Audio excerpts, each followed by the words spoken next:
couldn't last a month just eating pizza. I responded that 1 month would be easy.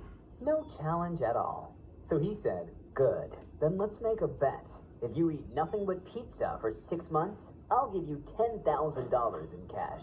But if you fail, you have to give me $10,000 instead. I thought he was bluffing, but he quickly got a paper and pen and started writing down the rules. He told me, you must eat sausage pizza, and only sausage pizza, for every meal. The pizza must contain crust, sausage, and cheese. Sauce is optional, and you can have water and coffee. No salads, no cereals, no slaw either. Cannot drink a glass of milk instead of eating pizza. For a minute, I'll admit I was a little worried.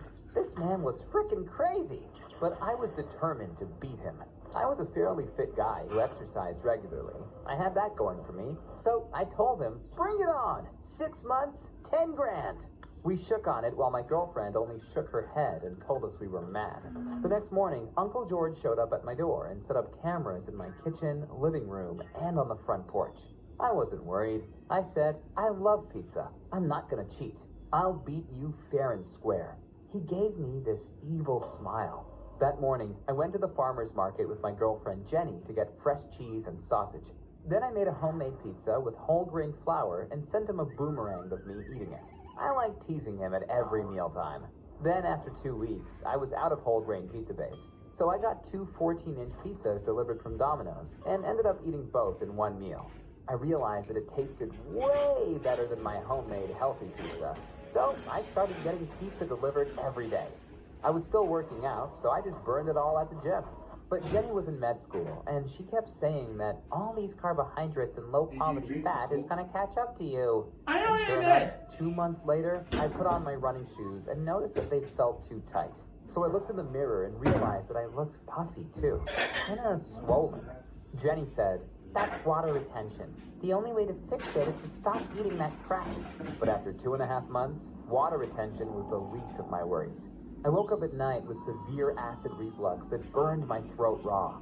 I wheezed for hours, and Jenny threw a pillow at me and went to sleep on the couch. The next morning, Jenny made homemade pizza for me and said, this bed is so stupid. Your Uncle George is an ass for doing this to you. Can you just stop this nonsense?